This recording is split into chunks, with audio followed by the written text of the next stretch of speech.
हरितालिका तीज। हरितालिका तीज का व्रत हर वो सुहागन महिलाएं अपने पति के दीर्घायु के लिए, कुंवारी लड़कियां भी करती हैं अच्छे घर वर के लिए, और सुहागन महिलाएं भी करती हैं पति की लंबी उम्र के लिए, दीर्घायु के लिए। तो व्रत से संबंधित कुछ आप लोगों के प्रश्न हैं। जैसे सबसे अधिक पूछा जा रहा है प्रश्न, दीदी हम प्रेग्नेंट हैं तो ये व्रत कैसे करें, पानी पिए ना पिए, उपवास रखें। दूसरी चीज क्या है, ये व्रत अगर छूट गया है तो क्या उठा सकते हैं। तीसरी चीज क्या है कि हमारे घर में नहीं होता है तो क्या ये व्रत हम कर सकते हैं या छोड़ कर क्या दोबारा कर सकते हैं। मतलब तमाम ऐसे आप लोगों के महत्वपूर्ण प्रश्न आए हैं, पहली बार उठाएं या ना उठाएं, बहुत सारी महत्वपूर्ण प्रश्नों के उत्तर आज हम इस वीडियो में जानेंगे। तो आप लोग बने रहिए मेरे साथ मेरे चैनल पर। अगर आपको मेरा वीडियो पसंद आता है तो प्लीज आप मेरे चैनल को सब्सक्राइब कर दीजिएगा, बेल आइकन को प्रेस कर दीजिएगा, जिससे कि मेरे वीडियो के नए नोटिफिकेशन आप सभी के पास सबसे पहले पहुंचे। तो चलिए शुरू करते हैं और सभी महत्वपूर्ण बातें जान लेते हैं। तो सबसे पहले दोस्तों आपको बता दूं, हरितालिका तीज का व्रत हमें कब करनी है 2024 में। तो देखिए, हरितालिका तीज का व्रत भादो माह के, मतलब जो भाद्रपद मास जिसको कहते हैं, भाद्रपद मास के शुक्ल पक्ष की तृतीय तिथि को हम हरितालिका तीज का व्रत करते हैं, ठीक है। और उस दिन इस व्रत में यही नियम है कि पूरे दिन हम जो है निर्जला 24 घंटे का उपवास रखा जाता है। तो कुछ लोग जैसे 12 घंटे का रखकर, जिनसे नहीं रहा जाता वो रात में पानी पी लेते हैं, पूजा पाठ करके शिव जी और माता पार्वती की पूजा पाठ कर लेते हैं अच्छे से, विधि विधान से। पार्थिव शिवलिंग का निर्माण करके भी आप लोग पूजा कर सकते हैं, और करने के उपरांत जो है जल वगैरह पी सकते हैं। लेकिन नॉर्मल विधि से जल नहीं पीते हैं, जैसे कि हम पीते हैं वैसे नहीं। आप चाहे तो गौ बन के, मतलब पशु के रूप में बनकर आप लोग पानी पी सकते हैं, थाली में पानी रखकर, और आप जो है जल पी सकते हैं जिनसे नहीं रहा जाता। वरना तो त्याग हमें दिखाना ही पड़ता है, और उसमें भी सुहाग के लिए ये व्रत है तो थोड़ा डर भी लगता है रिस्क लेने में। लेकिन मान लीजिए अब एकदम जान ही जाने लगे तो आप पानी पशु बनकर भी पी सकते हैं। ये हो गया। तो इस बार ये व्रत हम कब रखेंगे, 6 सितंबर को। दिन क्या है, शुक्रवार। शुक्रवार के दिन हम हरितालिका तीज का व्रत रखेंगे। एक दिन पहले नहाए खाए होता है, जो कि गुरुवार को पड़ा है। टीचर्स डे है, उस दिन शिक्षक दिवस है 5 सितंबर को। और उसी दिन मेरे छोटे वाले बेटे का बर्थडे भी है 5 सितंबर को। तो हम लोगों को याद रहता है, बिल्कुल नहीं भूलते हैं। तो 5 सितंबर को हम नहाए खाए करेंगे। नहाए खाए के लिए ऐसे आगे वीडियो डालूंगी, फिर भी समझा दे रही हूँ कि शुद्ध सात्विक भोजन हमें जैसे खाकर ही ये व्रत रखा जाता है, लहसुन प्याज खाकर नहीं रखा जाता। क्योंकि ये व्रत जो है ना, बड़े सौभाग्य की बात है, वही लोग रख पाते हैं, सभी नहीं रख पाते हैं। तो भगवान से हमें यही प्रार्थना करनी है कि जब तक जिए तब तक ये व्रत करें। हर महिलाएं, मुझे लगता है कि जिस राज्य में नहीं होता होगा जो हरियाली तीज का करते हैं, वही लोग नहीं करते होंगे। वरना हरितालिका तीज का व्रत अधिकतर लोग करते हैं, बिहार, यूपी, एमपी और भी जो राज्य, उत्तराखंड वगैरह, बहुत सारे लोग करते हैं। तो इस प्रकार से हम शिव जी और माता पार्वती की व्रत के दिन पूजा करते हैं। संकल्प लेने के लिए भी आप लोग संकल्प ले सकते हैं, हाथों में फूल और जल लेकर संकल्प लिया जाता है कि हे शिव जी, हम आपका व्रत जो है आज धारण किए हैं, रखे हैं, अच्छे से निर्विघ्न हमारा व्रत जो है संपूर्ण करवाइए। और हम निर्जला व्रत रखते हैं, पूरे दिन 24 घंटे का रखा जाता है। ऐसे आगे वीडियो दूंगी, आप लोग भूल जाइएगा, फिर भी समझा दे रही हूँ कि उसके बाद से जो है कोरा वस्त्र का, देखिए इसमें कोई नियम नहीं है कि कोरा ही पहना जाता है। आप अपने शादी की साड़ी भी पहन सकते हैं, शादी का जोड़ा भी अगर शुद्ध है तो पहन सकते हैं, या आप चाहें तो कोरा साड़ी भी ले सकते हैं। पहली बार का नियम है कि कोरा साड़ी से करे तो ज्यादा बेहतर रहेगा, ठीक है। तो ये भी क्लियर हो गया। दूसरा आप लोगों का प्रश्न है कि जैसे कि दीदी हम जो है गर्भवती महिलाएं, मतलब हम प्रेग्नेंट है तो ये व्रत कैसे करें। तो देखिए, प्रेगनेंसी में भी ये व्रत रखा जाता है, ऐसा कुछ नहीं होता है। भोर में उठकर सरगी वगैरह खा लिया जाता है, जल पानी पी लिया जाता है। बच्चे के लिए अगर आपका हेल्दी प्रेगनेंसी है तो कोई नुकसान नहीं करता, ऐसा कुछ नहीं है। हम लोग भी रखते थे, लेकिन वही है, रात में 10-11 बजे के बाद हम जो है पानी पी लेते थे, क्योंकि बच्चे के ऊपर उसका बुरा असर पड़ेगा बिना खाए पिए। तो इसलिए हम लोग रात में पी लेते थे, दिन भर कैसे भी बचाते थे, पूजा पाठ करके पी लेते थे। तो अगर आप चाहे तो इस प्रकार से भी कर सकते हैं, जैसे कि रात में आप लोग पानी पी लीजिए। लीजिएगा, शाम को पूजा पाठ करके 9-10 बजे के आसपास पी सकती हैं। या अगर नहीं रहा जाता है तो देखिए ये फलाहारी तो व्रत नहीं है। आप लोग पूछें दीदी फल और जल के साथ क्या ये व्रत कर सकते हैं, तो देखिए ये फलाहारी व्रत नहीं है, पहले आपको बता दूं।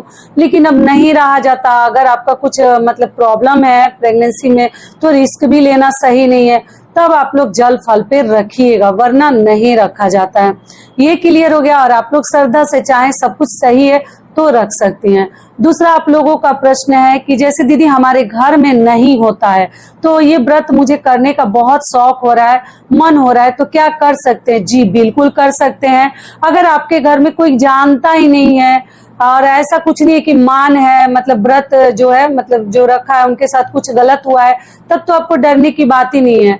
अगर घर परिवार के लोग राय सलाह देते हैं तो आप शिव जी की पूजा करनी, आप ये व्रत रख सकती हैं। जब घर में आपके कोई जानता ही नहीं है और आप उठाना चाहती हैं तब आप लोग उठा सकती हैं। पहली बार ये व्रत आप लोग एकदम आराम से उठा सकती हैं। किसी भी प्रकार के मन में आपको भ्रम नहीं पालनी है, टेंशन नहीं लेनी है। ये व्रत इस साल आप लोग 2024 में उठा सकती हैं। 6 सितंबर को दिन है शुक्रवार। क्लियर हो गया। और गुरुवार को नहाए खाए है तो आगे मैं नहाए खाए के लिए वीडियो डालूंगी कि आप लोग पूछिएगा बाल कैसे धोएं तो मैं समझाऊंगी, ठीक है। अभी से बताकर फायदा नहीं, अभी टाइम है। ये हो गया। दूसरी चीज क्या है कि दीदी तीज के दिन ही जैसे हमारे घर मान है तो क्या हम ये व्रत पहली बार उठा सकते हैं? बिल्कुल उठा सकते हैं। व्रत त्योहार में मान नहीं लिया जाता है, व्रत तो कभी भी पड़ सकता है। मान के दिन नियम यही है कि जैसे ना कोई नया कार्य हम नहीं करते हैं, जैसे घर में कुछ ऐसा नहीं कि मतलब उत्सव वाले कार्य, अपने ऐसो आराम वाले कार्य, नया कपड़ा वगैरह निकालना, तो आप लोग नया मत पहनिएगा साड़ी कपड़ा, या पहले से किसी के शरीर पे डलवा के और फिर उस दिन पहन सकती हैं। लेकिन भगवान के व्रत रखने के लिए अगर व्रत ही उसी दिन पड़ जाता है, फिर अगले साल आप उठाने के लिए अगर वेट कीजिएगा, प्रतीक्षा कीजिएगा, तो पता नहीं फिर आगे कौन सा विघ्न आकर खड़ा हो जाए, फिर आप सही रहिएगा नहीं रहिएगा। इसलिए नियम है कि मान के दिन अगर व्रत पड़ जाता है फिर भी हम उठा सकते हैं, ऐसा कुछ नहीं है। पूजा पाठ के लिए मान नहीं लिया जाता है। ये क्लियर हो गया। अगला प्रश्न है कि दीदी कुंवारी लड़कियां क्या ये व्रत कर सकती हैं? तो जी देखिए हमारे घर में तो कोई नहीं करता है, लेकिन कुछ लोगों का मैं सुनती हूँ कि कुंवारी लड़कियां भी ये व्रत करती हैं। जैसे रिश्तेदारी में लोग बातें करते हैं तो जो वो लोग करती हैं जिनका मान लीजिए शादी होने में परेशानी हो रही है, लड़का अच्छा नहीं मिल रहा है, तो शिव जी का लोग व्रत रखते हैं कि अच्छा वर अच्छा घर हमें मिले। सभी का तो वही मतलब सपना होता है ना कि घर परिवार अगर अच्छा मिल जाएगा तो जीवन संवर जाता है।